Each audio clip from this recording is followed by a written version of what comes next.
O livro de Daniel, ele normalmente é dividido por teólogos em duas partes. A primeira parte, que vai do capítulo 1 até o capítulo 6, é reconhecido como o conteúdo histórico do livro de Daniel. A segunda parte do livro, que vai do capítulo 7 até o capítulo 12, é conhecido pelos teólogos e estudiosos como o conteúdo profético desse livro. É só você lembrar, por exemplo, lá no capítulo 6, tem a famosa história que até as crianças conhecem, de Daniel na cova dos leões. No capítulo 1, tem a história de Daniel tomando a decisão de não comer de nada das iguarias de Babilônia. Então, é conhecido como a primeira metade histórica. E a segunda metade, do 7 ao 12, nós encontramos a visão dos animais. No capítulo 9, as 70 semanas. No capítulo 11, o rei do sul e o rei do norte. Então, é conhecido como a segunda metade profética.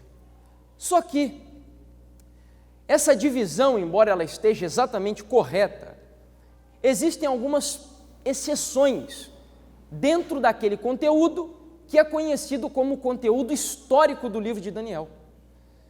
Embora o capítulo 3 de Daniel, por exemplo, e esse vai ser o nosso capítulo base, seja um capítulo histórico, e a gente já vai tratar sobre que história é essa, o capítulo 3 de Daniel é uma história que exemplifica um conteúdo profético. Repito, o capítulo 3 é uma história, é como se fosse uma parábola, embora seja um fato verdadeiro, que exemplifica um conteúdo profético. E Daniel 3 é a história que exemplifica o que acontecerá com o povo de Deus no capítulo 13 do livro de Apocalipse. Para a gente entender o que houve no capítulo 3 de Daniel, eu vou precisar contextualizar você rapidamente. Os que estudaram no trimestre passado a lição da escola sabatina vão perceber isso muito mais rápido. Houve um momento na história do povo de Deus que eles estavam vivendo um período de apostasia muito grande, muito grande. E Deus levantou o profeta Jeremias. E o profeta Jeremias começou a profetizar, dizendo que esse povo, se não se arrependesse, eles seriam levados cativos para qual império? Vocês se recordam? O Império Babilônico. E Jeremias profetizou isso durante muito tempo. Jeremias apelava ao povo dizendo: não se unam com os egípcios. Porque o povo de Judá acreditava que, se unindo com os egípcios, eles conseguiriam vencer os babilônicos na possibilidade de uma guerra. E Jeremias profetizava: não se una, não faça isso, não é vontade do Senhor. Mas o povo de Deus rebelde, algumas vezes se rebelou contra o jugo da Babilônia. E finalmente o Império Babilônico, no ano 605, eles levaram pela primeira vez uma quantidade de pessoas cativas para a própria Babilônia. Foram 3 vezes, ano 605, no ano 597, foi a segunda vez que os exércitos de Nabucodonosor entraram em Jerusalém, e no ano 586 foi a última vez, e aí aconteceu aquela história trágica que provavelmente você conhece, que foi a destruição do Templo de Salomão, dos muros de Jerusalém. Foi uma destruição, uma carnificina muito parecida com a que aconteceu no ano 70 depois de Cristo. Então o povo do Senhor foi levado cativo para a Babilônia. No meio desse povo, na primeira leva do ano 605, estava Daniel e os 3 amigos. Por quê? Porque quando os babilônicos entravam em alguma outra província, o primeiro grupo de pessoas que eles observavam eram os mais inteligentes, era a nata da nação. Eles observavam os jovens, as pessoas mais inteligentes, mais robustas, que fossem mais saudáveis, e eles tomavam essas pessoas para fazerem parte do grupo deles. Entre esse povo estava Daniel e os seus 3 amigos. Em um dado momento, já depois de alguns anos que eles estavam na Babilônia, e um detalhe adicional apenas, Daniel tinha 17 anos quando ele foi levado à Babilônia, 17 anos apenas, e aconteceu uma experiência. O rei Nabucodonosor estava no seu leito, em uma noite, e a história conta que ele teve um sonho. Nabucodonosor acordou na manhã seguinte e esse sonho perturbava bastante a cabeça dele por um motivo principal. Ele sabia que ele havia sonhado aquela noite, mas ele não conseguia se recordar do sonho que ele teve. Você já passou por essa experiência? Teve um sonho e aí aquele sonho fica... Você sabe que você sonhou alguma coisa que te incomoda, mas você não consegue lembrar o que você sonhou naquela noite. Creio que muitos, talvez todos, já tiveram essa experiência. E o rei Nabucodonosor teve uma experiência assim. E ele acordou e não conseguia se recordar, e ele chamou então os feiticeiros, os astrólogos, os encantadores, os magos e os caldeus. Eram reconhecidos como os homens sábios do reino da Babilônia. E ele chamou esses homens e disse: olha, é o seguinte, eu tive um sonho essa noite, eu não consigo me recordar, muito menos sei a interpretação, então preciso agora que vocês não só interpretem o sonho para mim, mas me deem, inclusive, me digam o sonho que eu tive nessa noite.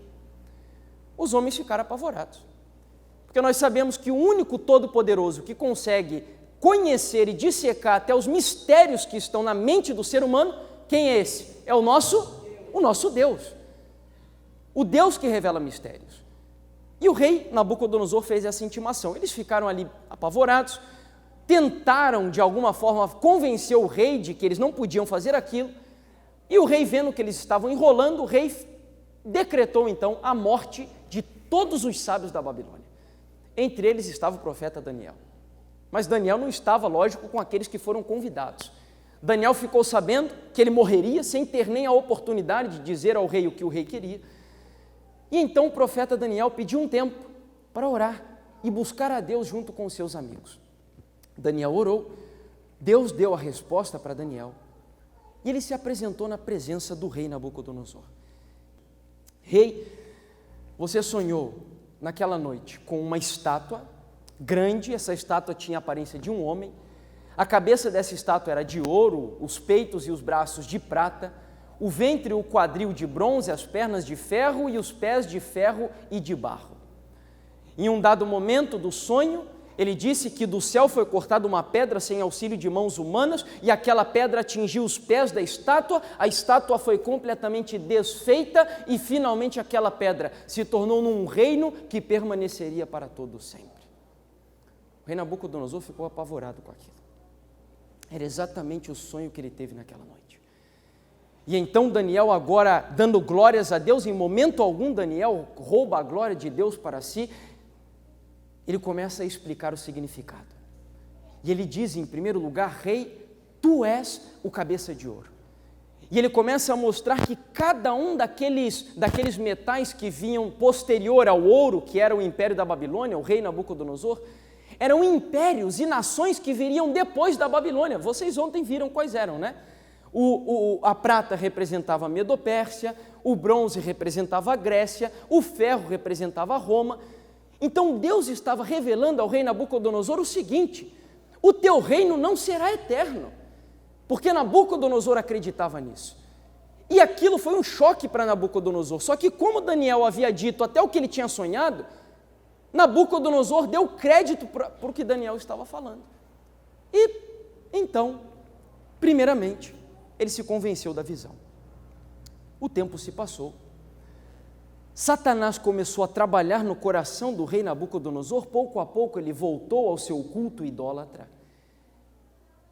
Em um dado momento, aqueles caldeus, aqueles homens feiticeiros do reino da Babilônia, eles chegaram até o rei Nabucodonosor e deram uma ideia para ele.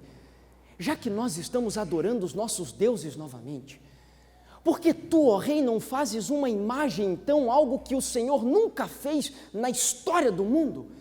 Por que o Senhor não pega aquela imagem da visão do seu grande sonho e faz com que todas as pessoas se prostrem diante daquela imagem e diante da cabeça de ouro que é o Senhor?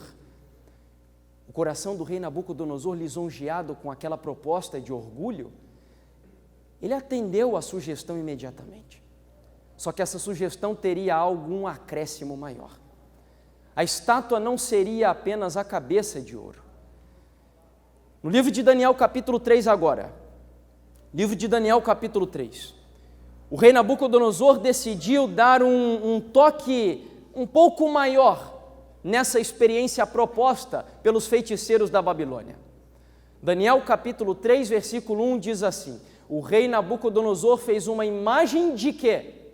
De ouro, que tinha 60 côvados de altura e 6 de largura. Levantou-a no campo de Dura, na província da Babilônia. O rei Nabucodonosor decidiu então que não apenas a cabeça da estátua seria de ouro, mas o corpo inteiro seria de ouro. E ele estava dando um recado para Deus com isso. Essa história de que eu serei apenas um pedaço dos reinos do mundo, eu não aceito isso de maneira nenhuma. O meu reino será eterno e durará para todo sempre. E como prova disso, eu farei uma estátua toda de ouro para ver que eu, o rei Nabucodonosor, e o império que eu edifiquei para a glória do meu nome e para a honra do meu poder, durará para todo sempre. A estátua, para aquela época, tinha medidas majestosas. Nunca havia sido contemplado no mundo algo igual.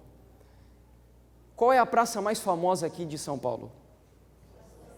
Praça da Sé. A província de Dura, a praça de Dura, era como se fosse a Praça da Sé aqui em São Paulo. Babilônia era o grande império mundial e Dura era uma espécie de uma praça, uma região muito famosa no império de Babilônia. E o rei Nabucodonosor estabelece aquela estátua naquele local. Agora a Bíblia ela é impressionante, porque o Senhor ele não coloca na sua palavra absolutamente nada por acaso. E o Senhor ele põe ali as medidas da estátua. Certamente, por alguma razão aquelas medidas estão ali. 60 côvados de altura e 6 de largura. Se nós fazemos um cálculo simples, nós chegaremos aqui 60 vezes 6 ao número 360. A pergunta seria, o que 360 tem a ver com essa imagem? Agora, eu preciso que você preste bastante atenção nesse momento. É um momento onde nós vamos dar a vocês algumas informações históricas e arqueológicas que vão explicar o que significa esse 360 envolvido com a construção dessa imagem. Como eu disse, o rei Nabucodonosor tinha um recado muito claro para dar naquele momento. E apenas um detalhe adicional. Vocês se lembram que Nabucodonosor, no capítulo 4, por causa do orgulho dele, por causa da soberba dele, ele foi convertido no quê? Num animal, numa besta, certo? Então, lá no capítulo 3, nós temos o rei Nabucodonosor, a besta, o animal, fazendo a sua própria o quê? Imagem. Estão vendo o cenário já da mensagem do terceiro anjo de Apocalipse 13, de alguma forma sendo construído. O rei Nabucodonosor, a besta, o animal, fazendo agora a sua própria imagem, e nós vamos ver na sequência da história uma exigência de que todos se curvem diante da imagem da besta, o rei Nabucodonosor. Mas antes disso, eu preciso que você entenda esse númerozinho que está aí. O número 360 para os babilônicos era um número muito sagrado. Foram eles que instituíram e que definiram o espaço geográfico em 360 graus. E foram eles também que estabeleceram o ano de 360 dias. O número 360 para os babilônicos representa, portanto, todo o tempo, 360 dias, e todo o espaço geográfico, 360 graus. Então é um número importantíssimo para eles. Para vocês terem ideia, o transferidor, que é um instrumento que nós utilizamos até hoje, ele foi desenvolvido exatamente a partir da geometria babilônica. A imagem de Nabucodonosor, portanto, a imagem que ele ordenou ser edificada na província de Dura, representava o Deus babilônico, preste atenção, que governa sobre todo o tempo e sobre todo o espaço geográfico. Além disso, o número 360 tem uma relação mística muito profunda com o número que vocês conhecem bem, que está lá no livro de Apocalipse. Que número é esse? O 666. O número 360, que representa o Deus babilônico que governa sobre todo o tempo e sobre todo o espaço, tem uma relação mística, uma relação espiritual com o número 666. E aqui nós começamos a encontrar os 3 personagens da mensagem do terceiro anjo: a besta, a sua imagem e a sua marca, que tem um número, que é o 666. Mas como isso? Os babilônicos, eles dividiram a trajetória do sol desde o amanhecer até o pôr do sol em 12 casas imaginárias. Eu, na minha infância, assisti, eu não sei quantos aqui assistiram, mas eu gostava muito de um desenho japonês que se chamava Cavaleiros do Zodíaco. Alguém assistiu Cavaleiros do Zodíaco? E vocês vão se recordar que a primeira saga do Cavaleiros dos Zodíacos tinha exatamente as 12 casas, lembra disso? Só que, lógico, lá estava sendo tratado sobre cultura grega.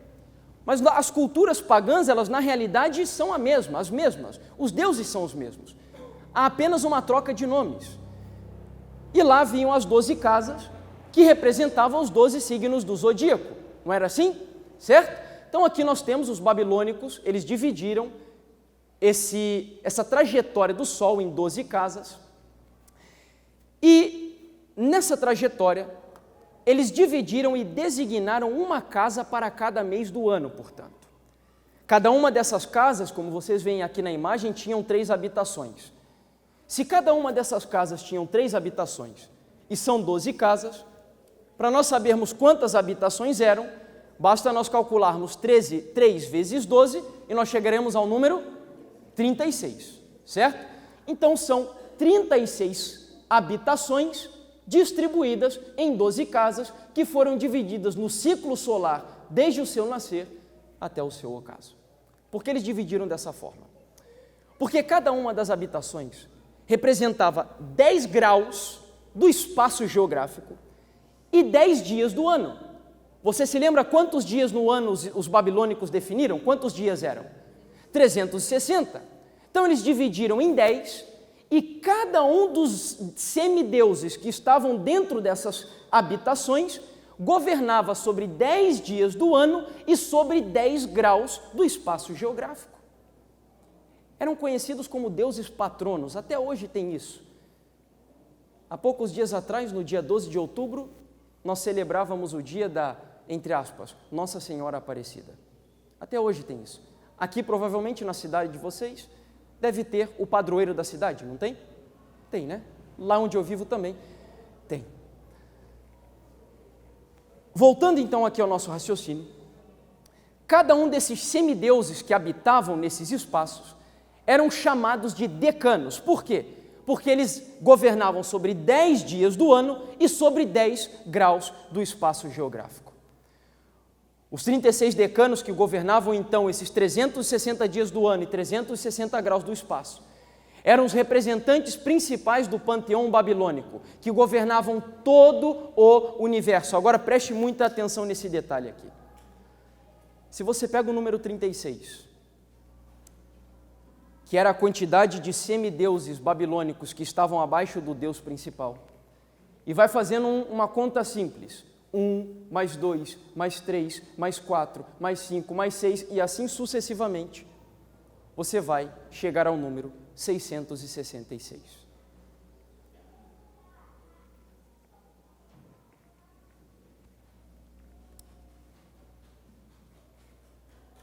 Por que tudo isso é importante, irmãos? Em Babilônia, embora houvessem todos esses semideuses que governavam, digamos assim, no panteão babilônico, havia um Deus principal. Ele era o soberano, ele era o maioral, ele era o Deus que governava sobre todos os semideuses do panteão. Os semideuses do panteão eram divididos em 36, mas o Deus maior, ele era conhecido como o Deus do 666, porque 666, somando do 1 até o 36, é o resultado completo dos deuses que estão abaixo.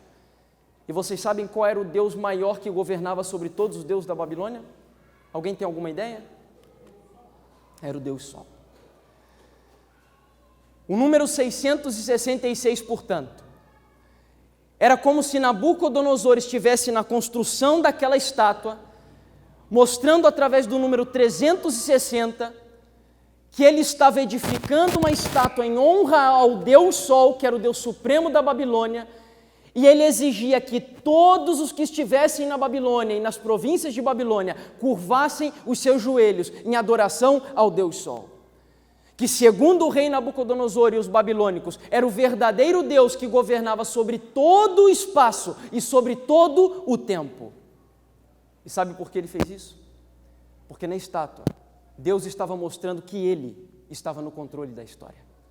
Deus estava mostrando que era ele quem sabia que o Império Babilônico cairia e que viria um império posterior.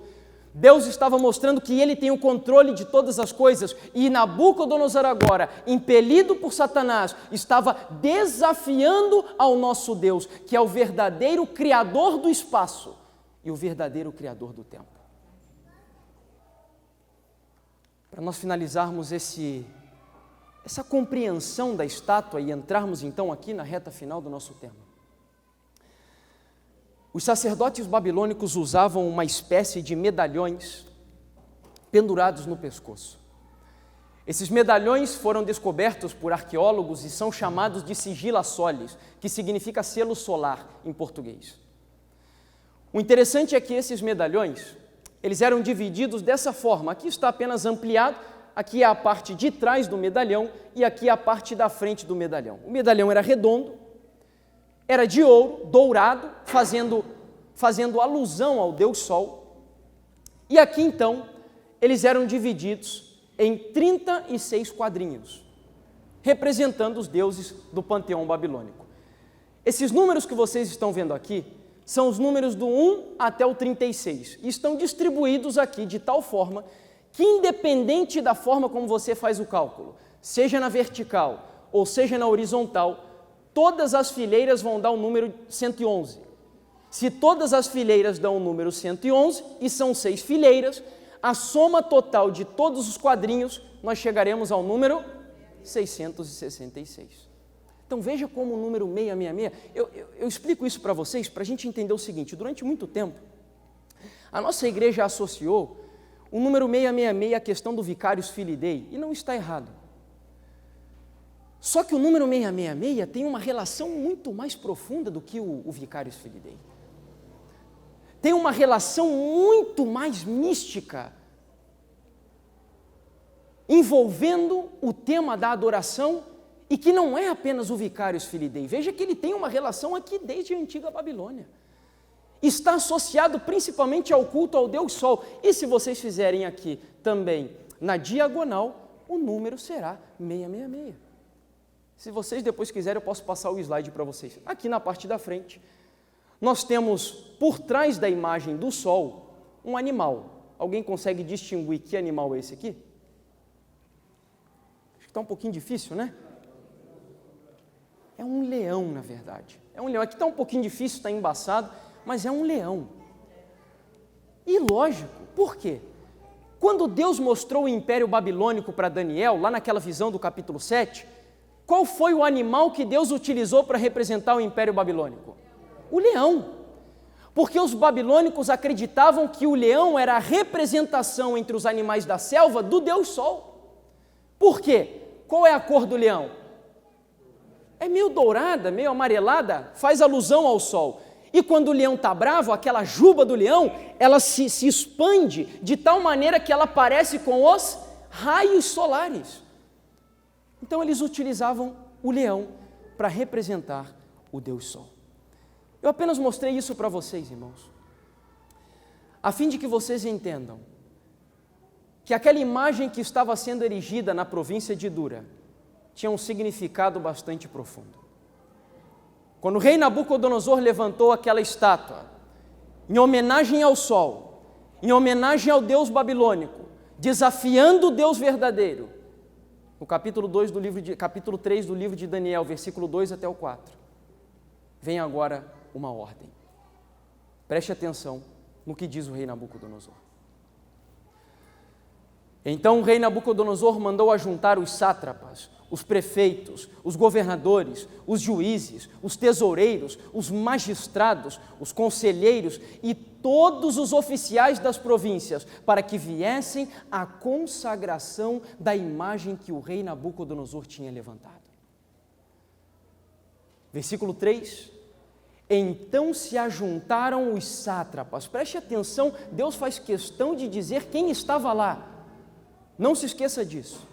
Os prefeitos, os governadores, os juízes, os tesoureiros, os magistrados, os conselheiros e todos os oficiais das províncias para a consagração da imagem que o rei Nabucodonosor tinha levantado. Estavam em pé diante da imagem que Nabucodonosor tinha levantado. E o versículo 4 termina dizendo: nisto o arauto apregoava em alta voz: ordena-se a vós, ó povos, nações e homens de todas as línguas. E apenas por aí é o suficiente. Esse era um conflito mundial. Todas as pessoas foram intimadas a comparecer na província da Babilônia. Haviam homens ali de grande importância. E eles foram convidados pelo rei Nabucodonosor para então se prostrar diante daquela imagem. Para que aquele decreto fosse imposto, e a gente já vai ler sobre esse decreto ali, o rei Nabucodonosor ele precisou fazer algo que é abominável diante de Deus. É uma união entre o poder político e o poder religioso. Enquanto o rei Nabucodonosor ele forçava as pessoas a adorarem aquela estátua, ele também penalizaria com a própria morte aqueles que não se prostrassem diante da estátua que o rei Nabucodonosor erigiu. Isso é uma união entre o poder político, que é a penalidade à morte, e o poder religioso, que é a obrigação das pessoas a adorarem aquela imagem. Resumindo o que nós vimos até aqui. Em primeiro lugar, os filhos de Deus estão cativos sobre o governo da Babilônia. Em segundo lugar, na Babilônia, a besta levanta a sua própria imagem, em homenagem e adoração ao Deus Sol. Em terceiro lugar, para que ele conseguisse erigir essa imagem, Nabucodonosor teria que reunir todos os grandes e os poderosos do reino da Babilônia. Em quarto lugar, houve uma união do poder civil e do poder religioso. Em quinto lugar, nós veremos já na sequência um decreto e uma lei obrigando todas as pessoas a adorarem ao Deus Sol, personificado pela imagem de ouro. Em quinto lugar, o ponto central, o ponto crítico, o foco do conflito na província de Dura, está relatado no capítulo 3, versículo 10 do livro de Daniel. Preste atenção aqui. Daniel capítulo 3, versículo 10. Tu, ó rei, baixaste o que, irmãos? Um decreto. Então aqui nós temos uma lei, pelo qual todo homem que ouvisse o som da trombeta, do pífaro, da harpa, da cítara, do saltério, da gaita de foles e de toda sorte de música, se prostraria e faria o que com a imagem de ouro? Adoraria a imagem de ouro. Qual é o foco central do grande conflito na província de Dura, então? Adoração. Adoração. A besta estava querendo ser adorada, Nabucodonosor. A imagem da besta estava sendo estabelecida e também deveria ser adorada. E inserida de maneira mística nessa imagem, nós temos a marca da besta, que é o número 666. O conflito era um conflito de adoração. E apenas abrindo um parênteses rápido aqui no nosso estudo, qual foi a grande estratégia de Satanás nesse texto que nós vemos aí, para preparar os sentimentos das pessoas para se curvarem e adorarem a imagem de ouro? Qual foi o instrumento utilizado por Satanás para enganar as pessoas e preparar os sentimentos deles para se curvarem diante da imagem? Qual foi? Qual foi, irmãos? A música. A música. Satanás utilizou a música para preparar as pessoas para que fossem sensibilizadas e adorassem a besta, a sua imagem e a sua marca. E o desafio agora estava lançado. Vocês se lembram quem estava cativo em Babilônia? Quem estava cativo em Babilônia? O povo de Deus. Isso significa que lá na província de Dura, eu não sei em quantidade, mas a Bíblia diz que quando o povo de Deus entrou nas terras de Canaã, sabe quantos haviam? Sabe quantos haviam? Pelo menos 2 milhões de pessoas quando eles entraram em Canaã. E certamente eles se multiplicaram. Certamente houve um aumento do número de pessoas que viviam em Canaã.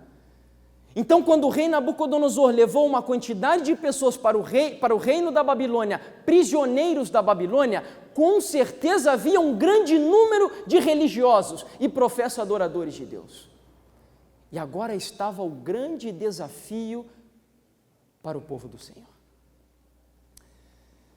O versículo 12, do mesmo capítulo 3 do livro de Daniel, mostra qual foi o resultado daquela história. No meio de toda aquela cena de adoração, milhares, milhões de pessoas prostradas diante da imagem, 3 jovens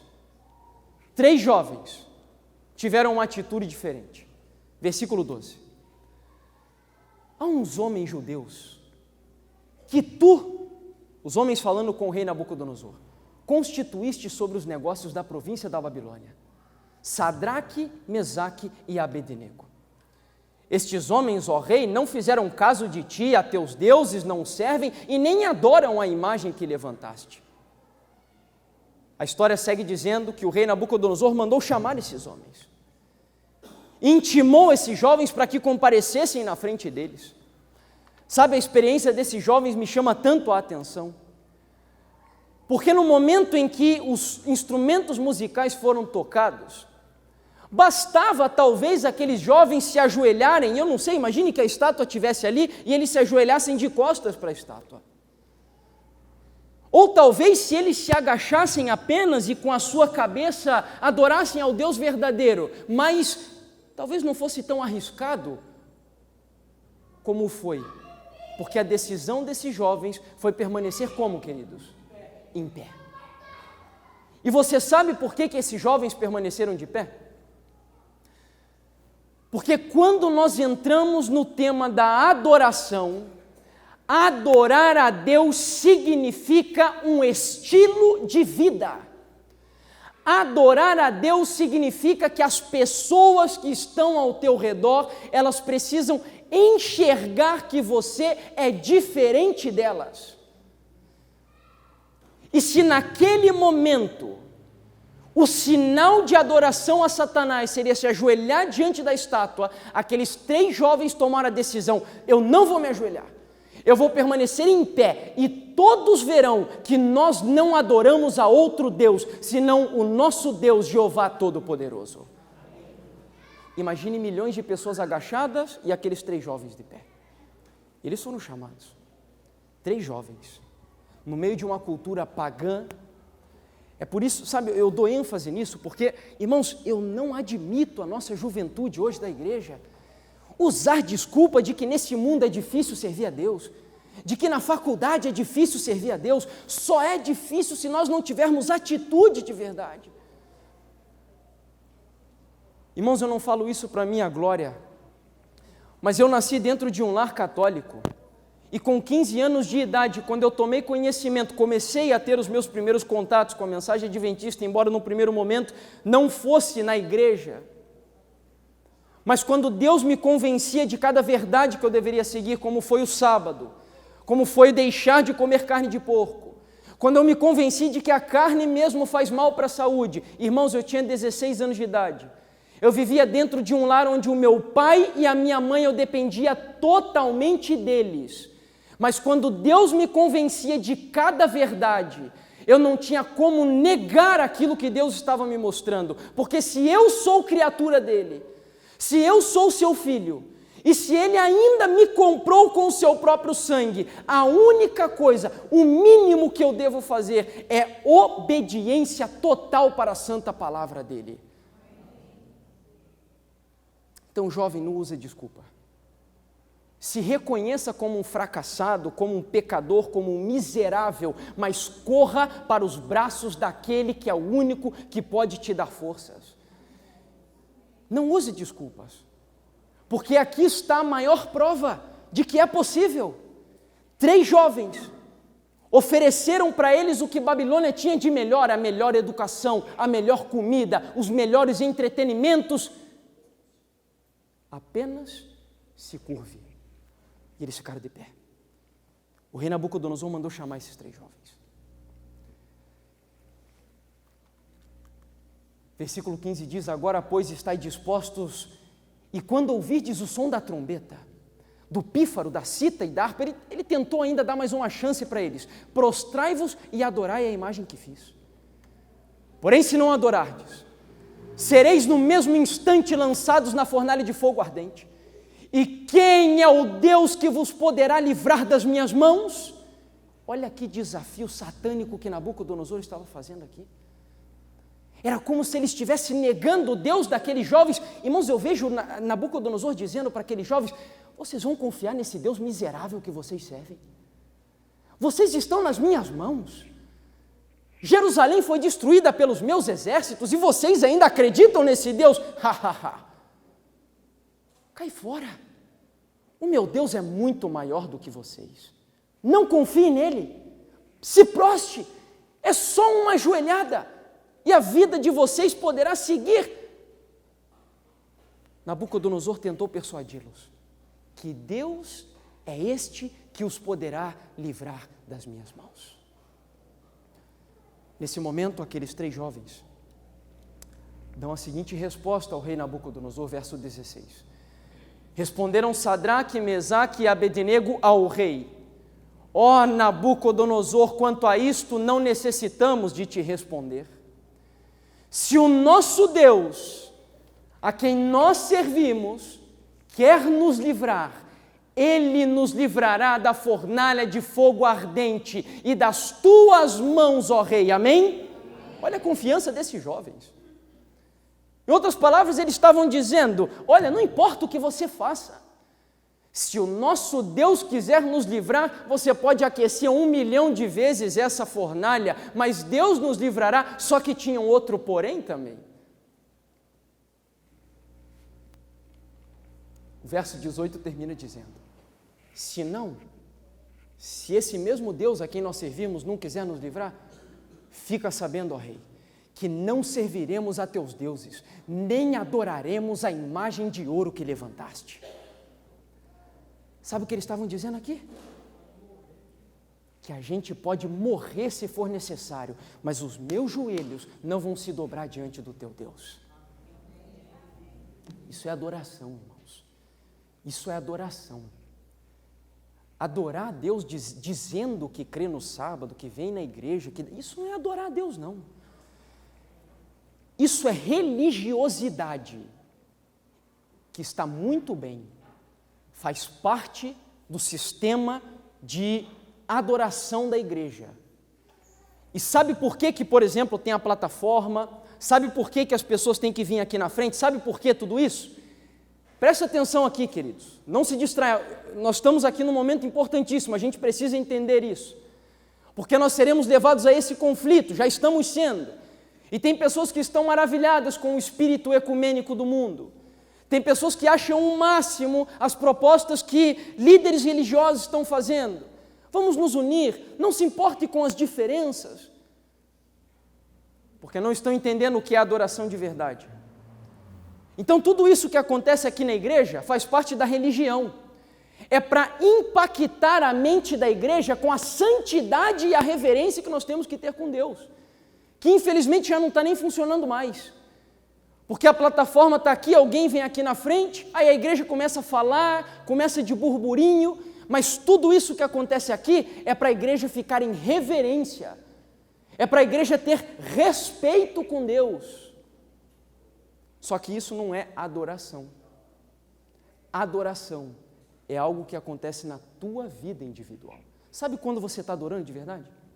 É quando não tem ninguém aqui na frente, quando dá alguma coisa errada aqui na frente. Aí sabe, as pessoas começam a falar, começam um a falar com o outro, isso significa que a pessoa não entende nada de adoração. Porque para ela adorar depende de ter alguém aqui. Mas você veio na igreja para buscar a quem? Precisa ter alguém aqui para você estar em comunhão com Deus aí no banco? Está entendendo? Você pode abrir a Bíblia, Você pode estar em espírito de adoração. Adoração é um estilo de vida e que exige prática e começa dentro do lar. Esses 3 jovens foram agora lançados para a fornalha. Satanás acabou. Eu destruí esse Deus. Chegou ao fim, eu já acabei com Jerusalém, já destruí o templo e agora eu vou acabar com esses 3 jovens fanáticos. Eu vou acabar com eles. E eu vou mostrar então para todos que eu sou o maioral. E os jovens foram e entraram. Aquela que parecia ser a maior vitória de Satanás se tornou pelo sangue de Jesus Cristo a maior derrota dele, meus irmãos. Sabe por quê? Porque de repente aqueles 3 jovens entraram e a fornalha estava fervendo, era um fogo intenso, tão intenso, que a metros da fornalha, os soldados que foram levar os 3 jovens para a fornalha morreram. Com tanto calor, caíram mortos no chão. E Sadraque, Mesaque e Abednego entraram. De repente o rei Nabucodonosor olha lá dentro da fornalha e ele vê que no lugar de 3 tem quantos? Bendito seja o nome do Senhor. Deus estava ali, Jesus Cristo estava ali. E aqueles jovens tinham testemunhado tanto para Nabucodonosor na Babilônia. Eles tinham sido missionários na Babilônia de maneira tão intensa, que quando Nabucodonosor viu aquele 4º homem, ele disse assim: está parecendo com filho de Deus? Da onde que Nabucodonosor conhecia filho de Deus? Ele não era judeu. A única maneira de Nabucodonosor saber que quem estava lá era um filho de Deus, Jesus Cristo, era porque aqueles 3 jovens e Daniel tinham sido testemunhas para Nabucodonosor de quem era o Deus verdadeiro que eles serviam. E naquele momento, irmãos, hoje de manhã eu estava fazendo meu culto particular e eu estava lendo de novo a história dos 3 jovens no Profetas e Reis e eu vi algo que eu nunca tinha percebido. Por isso que é bom a gente ler sempre as histórias de novo. E sabe o que eu vi lá que me surpreendeu? Vocês sabem que dentro da fornalha esses jovens não se queimaram. Eles entraram com roupa e tudo e não saíram nem com cheiro de fumaça. Deus estava com eles. Agora eu descobri hoje de manhã que só uma coisa queimou desses jovens. Sabe o que queimou? As cordas que estavam amarrando as mãos deles, irmãos. Deus mesmo lá dentro estava mostrando para aqueles jovens: eu sou o libertador da vida de vocês, amém? Ele estava protegendo e mostrando que o mesmo fogo que purifica o caráter, que santifica a vida da pessoa, ele libertará a pessoa das garras de Satanás. Foi um grande livramento, um grande livramento. Todos os que estavam na província da Babilônia voltaram agora para os seus lares, para suas casas, dando testemunho de algo que eles nunca tinham visto na vida deles. Nós vimos um milagre na Babilônia, um Deus a quem nós não conhecíamos. 3 jovens diziam que amavam esse Deus, e eles entraram na fornalha e saíram intactos de lá de dentro. 1000 cairão ao teu lado, 10.000 à tua direita, mas tu não serás atingido. Se cumpriu literalmente na vida deles. Meus amados, para a gente finalizar, você sabe que toda essa experiência vai se cumprir de novo. Nós, adventistas do 7º dia, não apenas da placa da igreja, porque adventista do 7º dia é todo aquele que crê no advento, na segunda vinda de Cristo, e no sábado, como o santo dia do Senhor. E não é só porque crê no sábado, mas é porque ele crê em toda a lei de Deus. Então, se você é um adventista do 7º dia, não de placa, apenas, você será desafiado exatamente assim. O capítulo 13 do livro de Apocalipse cita exatamente os mesmos personagens: a besta, a sua marca e a sua imagem. E o mundo agora é intimado a adorar a esses 3 sistemas nesses últimos dias. Eu queria mostrar algo apenas para você. O livro de Apocalipse fala que existe hoje também uma grande Babilônia que está dominando o mundo, não é verdade? Não existe uma grande Babilônia que está dominando o mundo? Existe. Nós, os filhos de Deus, somos cativos dessa grande Babilônia. Enquanto vivemos aqui nesse mundo, nós não somos livres. Essa grande Babilônia está dominando o mundo. E assim, ela tem trabalhado. No ano de 2014, apenas para você fazer alguns comparativos com o que nós acabamos de ler em Daniel capítulo 3, o líder máximo dessa grande Babilônia esteve reunido com os principais líderes religiosos do mundo. Haviam ali budistas, islâmicos, e por aí vai, são várias religiões. No ano de 2015, junho ou julho do ano passado, o mesmo líder dessa grande Babilônia, dos últimos dias, esteve reunido lá no Vaticano com prefeitos das principais cidades do mundo. Você se lembra que o chefe da grande Babilônia do passado, ele convidou uma série de pessoas importantes para se reunirem com ele, prefeitos, governadores, e não para por aí. No mesmo ano de 2015, o líder máximo dessa grande Babilônia falou na ONU pela primeira vez na história, há tantas delegações juntas. Em 2016, alguns meses atrás, o mesmo chefe da grande Babilônia esteve também reunido no Vaticano com os principais promotores e juízes do mundo. Em dezembro de 2016, também o grande líder da grande Babilônia falará aos líderes da economia mundial, aos tesoureiros da economia mundial. Será que tudo isso é por acaso? Nos últimos anos ele fez reuniões com o CEO da Apple. O CEO da Apple é o grande pensador, são os homens que desenvolvem tudo o que está relacionado com tecnologia na Apple. Esteve reunido também com o CEO da Google e finalmente com o criador do Facebook. E para fechar a história, também no ano passado, se eu não estou equivocado, foi em 2014, ele esteve reunido com os principais líderes protestantes, evangélicos, pentecostais dos Estados Unidos da América. Eu não estou querendo dizer aqui que nós estamos vendo exatamente um cumprimento literal, que a gente vai ler Apocalipse, Daniel 3, e nós vamos ver na literalidade o cumprimento do que está ali, não. Mas existem coisas interessantes acontecendo no mundo. A grande Babilônia está agindo. A sua imagem está prestes a ser erguida, irmãos. E eu peço de novo, assista no canal o tema A Imagem da Besta e o Protestantismo Norte-Americano. E você vai dar razão para isso, porque eu vou ler para você um texto aqui agora, muito sério sobre esse assunto. Para fechar todo esse paralelo, embora o grande líder dessa denominação professe o cristianismo, use a Bíblia, use o nome de Jesus, os próprios símbolos que estão relacionados com esse sistema de religião mostram quem é o Deus que eles adoram, quem é o Deus que eles veneram. Existe alguma dúvida quando nós olhamos para uma imagem dessa? Esse é o instrumento mais sagrado da igreja romana, é o Santíssimo. E quando nós olhamos para esse instrumento, qual é o símbolo do que nós vemos ali, irmãos? Do que? Do sol, está muito claro. Está muito claro. Eu ainda poderia levar isso mais além, falar para vocês do domingo, que é de fato o assunto principal, mas eu não tenho tempo. Portanto, queridos, eu encerro esse final de semana lendo para você 2 textos. Esse, que está na meditação Maranata, no dia 5 de julho, onde diz assim: atenção, não se distrai agora, muita atenção, ouça o que diz esse texto.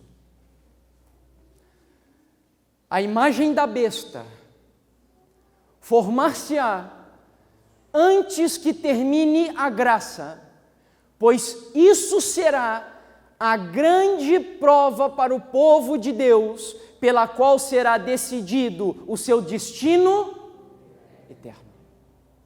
Esse assunto é importante ou não é? Tem a ver com a tua salvação e com a minha salvação.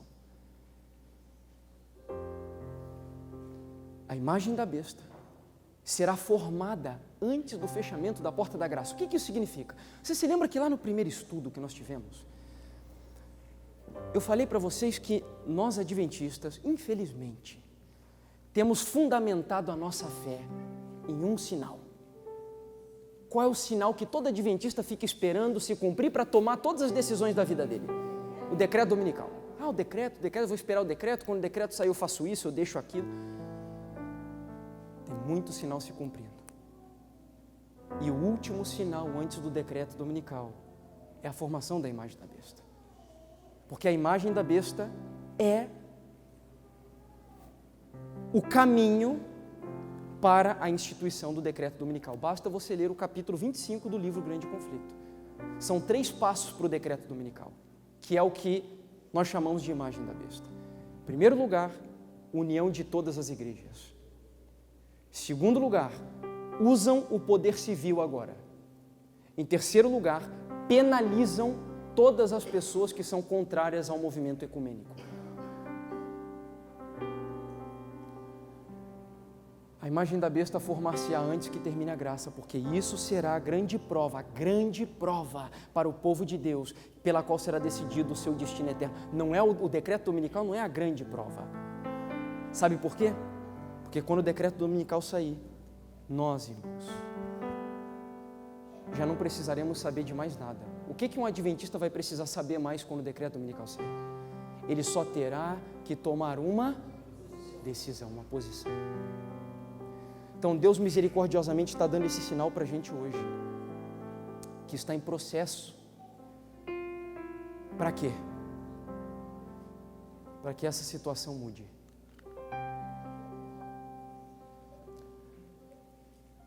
Vi que o remanescente não estava preparado para o que está para sobrevir à terra. Estupefação como desinteresse parece possuir a mente da maioria dos que professam crer que estamos vivendo a última mensagem. O meu anjo assistente proclamou com impressionante solenidade: aprontai-vos, aprontai-vos, aprontai-vos, pois a ardente ira do Senhor está para vir. Sua ira está para ser derramada sem mistura de misericórdia, e todavia não estáis prontos. Rasgai o que, irmãos? Rasgai o que, irmãos? E não os vestidos. Uma grande obra deve ser feita pelo povo remanescente.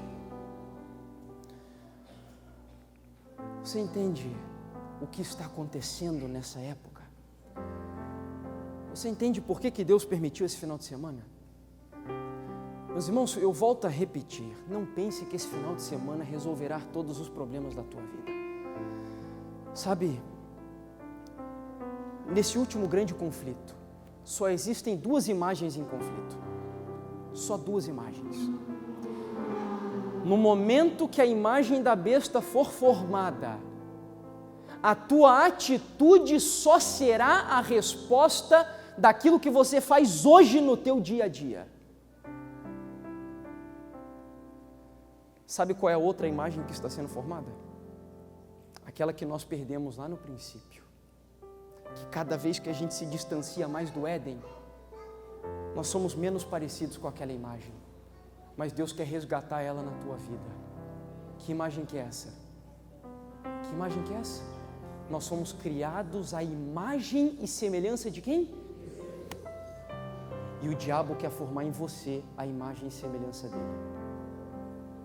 2 conflitos. Quando eu tinha 15 anos de idade, eu tinha um ídolo na minha vida. Um ídolo mesmo. Meu quarto tinha pôster dele. Era o Eminem. Alguém conhece o Eminem? Eu dançava hip hop. Eu gostava muito dele. É um cantor de rap dos Estados Unidos. Eu gostava tanto dele e contemplava tanto ele, que eu me vestia igual ele. Eu andava com as calças, irmãos, que cabia 3 de mim dentro. Aqui embaixo, com a metade da cueca de fora. Usava brinco, colar, anel, pintava o meu cabelo de loiro. Por quê? Porque eu tinha um ídolo. Eu digo que eu parecia uma árvore de Natal ambulante, de tão enfeitado que eu andava.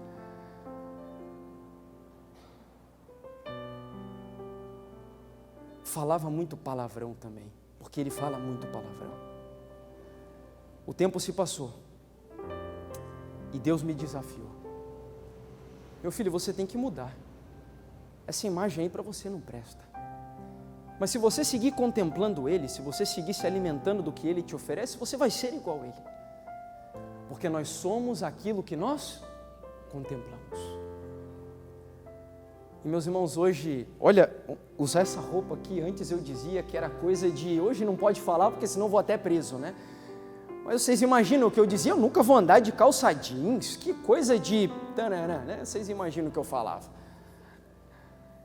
Eu nunca me via vestido dessa forma. Mas Deus, Ele foi mudando e resgatando na minha vida a imagem e semelhança dEle. Esse processo não terminou, não. Ainda falta muito, irmãos. A minha esposa que o diga. Ela que o diga, ela sabe bem que falta muito ainda para que eu volte a ser aquilo que eu fui criado. Sou muito teimoso, muito orgulhoso. Deus tem trabalhado no meu caráter. Só que Deus sabe que hoje, irmãos, tudo aquilo que eu sei que me separa de Deus, irmãos, que o Espírito Santo hoje me convence, eu tenho rejeitado da minha vida. E quando nós passamos um final de semana aqui como esse, tratando sobre todos esses assuntos, Deus tem um desafio para você. Meu irmão e minha irmã, vocês estão dispostos hoje a fazer como os 3 amigos de Daniel? Vocês estão dispostos hoje a encarar os desafios dessa geração? Para mostrar às pessoas do ambiente do teu trabalho, para mostrar aos teus vizinhos, para mostrar para a tua família, que você está escolhendo na tua vida copiar a Jesus Cristo. Você está disposto a isso? Certo dia Deus chamou Moisés no Monte Sinai, e Deus disse o seguinte para Moisés: Moisés, faça tudo conforme o modelo que eu te mostrei no monte. E ele mostrou para Moisés um santuário. E Moisés aqui na terra fez um santuário exatamente igual Deus mostrou para ele no Monte Sinai. Hoje, esse santuário não é mais físico. Esse santuário é Jesus Cristo, que encarnou e habitou entre nós, cheio de graça e de verdade. E o monte para onde nós temos que olhar é o Calvário, porque o Calvário ainda é importante. E lá no Calvário Deus está gritando para mim e para você, dizendo: olhe para aqui, olhe para o que Ele fez por você, olhe para o Santíssimo, contemple o meu Filho, para que você seja a imagem dEle na tua vida.